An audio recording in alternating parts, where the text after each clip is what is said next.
I know it's so tempting to let your mind go wild and shove a bunch of different ideas into your short story, but trust me, simple is better. So let's tackle this big mistake I see, which is trying to do too much in a short story. This is part 2 of my story of top short story writing mistakes that I see as a developmental editor, and I'm going to continue to analyze the story, The Sounds of Old Earth, which will be linked in the description below. The first thing I'll say is generally first drafts of short stories are too long. There is a tendency to want to over-explain things and put too much into a short story when really you only have a limited word count to make an impact on your readers. So let's break down what that looks like. The first is overcomplicated plots. Now, I can imagine it can be tempting to want to spice up the narrative, throw in a couple twists, maybe a subplot, but generally a short story is just a glimpse at an event, and you're going to want to go deeper into that event instead of spreading wide, because that tends to lead to confusion and frustration on the part of the reader. Instead of thinking about a complex web with different twists,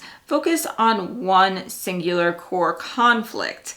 And your story doesn't have to be big for it to make a big impact. By keeping the plot straightforward, you're actually making more room for character depth and exploration. So don't worry about impressing readers with complexity, and instead impress them with character and the heart of your story. Generally, I see short stories that just need more clarity. Usually this format is not about necessarily like solving a mystery. It's more about the impact about how we get there. So if we go to the short story example of The Sounds of Old Earth, we have Abner here, and it's a pretty simple, straightforward narrative where he's struggling with change, resisting this, and exploring the relationship with his dying Earth. The only significant twist we really get is when Abner decides to burn his home down as he is trying to wrestle with the conflict in the story. While there are layered emotional elements like some of the flashbacks that we get to see, all of this is related back to the core conflict as opposed to it being something that goes off into a subplot or creates unnecessary details or unnecessary complexity. And overall, the plot stays pretty clear and direct, which is helpful as it doesn't go off into multiple tangents and muddy the waters of what he's truly trying to show with this story. If you think about it, he probably could have explored some other things like what happened to the people who didn't evacuate, what happened to Lynn and her friends when they were shipped off to this other planet. There's other things that could have been explored, but those would make it more attuned to a novel as opposed to a short story where we're really trying to get clarity on focus on this one piece of the story. So my helpful tip for how to tackle this is usually short stories are about one protagonist and one event. Your short story should really feel like a snapshot and not a total photo album. We're just looking and zooming in on this one event and getting depth into that event. Your story will become sharper, more intimate, and more memorable if you really hone in on that one event and how it affects that one protagonist. The Sounds of Old Earth does a good job of really focusing on Abner and his experience. It revolves around how he is dealing with this change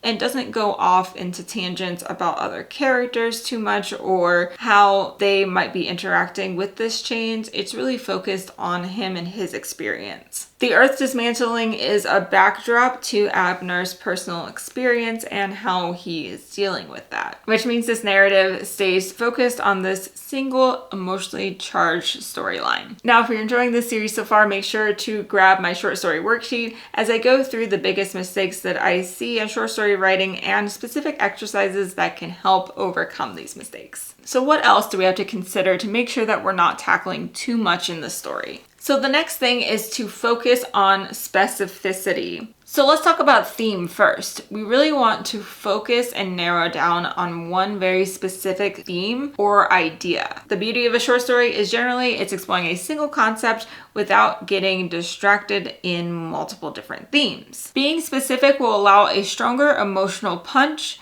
which makes the connection for the readers that much stronger. They will clearly be able to see what your story is about and why it impacts your protagonist. Another way to phrase this is, what are you trying to reveal about this character in this specific moment in time? It's possible that this only applies to this specific character, and that's okay because we're getting really zoomed in on this one event. Generally, a theme will emerge as you're writing short stories, but if you focus on an idea and specificity first, then it's going to make it easier to not get distracted by a lot of different side tangents or side themes. So let's head over to the Sounds of Old Earth and look at what the specificity is in this story. The core idea here is Abner's resistance to change and how we eventually adapt to it. The tension between the past, which is Old Earth, and New Earth, the future, is reflected in every part of the narrative. And this goes from the rebellious teens to Abner's family on New Earth, Abner's feelings about staying behind, his connection to the land, and his eventual decision to destroy his home are all manifestations of the central theme. The frogs and the stay screen and the nanotechnology are all symbolic elements that reinforce this single idea, making the story very specific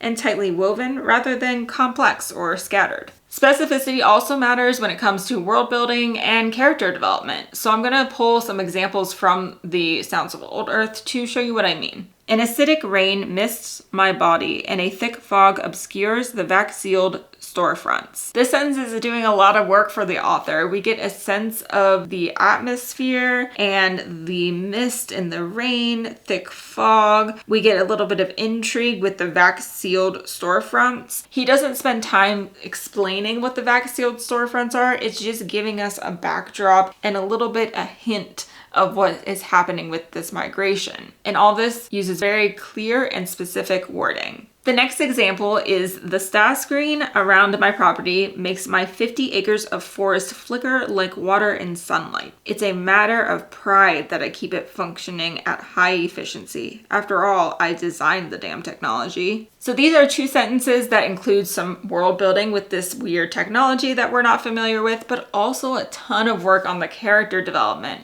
right? He's being very proud of his work. He's a little bit stubborn. We get to see a glimpse into his personality by showing this very specific image of this technology surrounding his home. Adding in these details will not only help your world come to life a little bit, but it's also just adding to the clarity and the overall idea that you're going to be focusing on in your short story. Okay, so when tackling too much, one of the other things I see a lot is character overload. More characters doesn't mean better. And in fact, in a short story, generally you'll see a recommendation floating around that you shouldn't have more than 5 characters, usually 2 main characters and a few supporting. If someone isn't moving the plot forward or contributing to the core theme, then they don't need to be in the story. It can be hard to cut characters, I know, but it can really benefit your story to look at if there's any characters that you combine. Perhaps 2 minor characters can be combined into 1 as they're serving the same purpose in 2 different ways. Really challenge yourself to make every interaction really count and every dialogue with characters count for the way that you're approaching this idea. What about the Sounds of Old Earth? In this story, I would consider there to be 3 core characters and about 8 supporting characters. A total of 11 characters, and this reinforces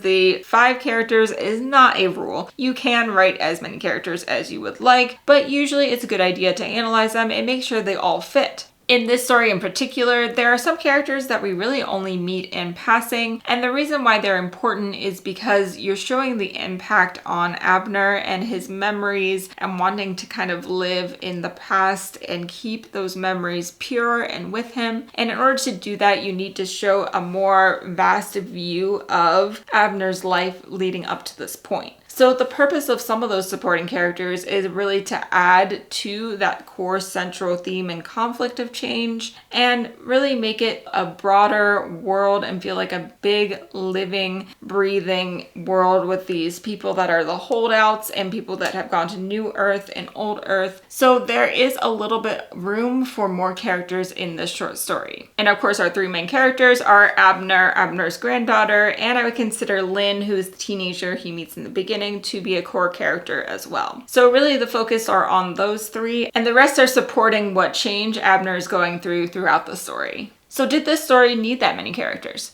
Strictly speaking, I would say no.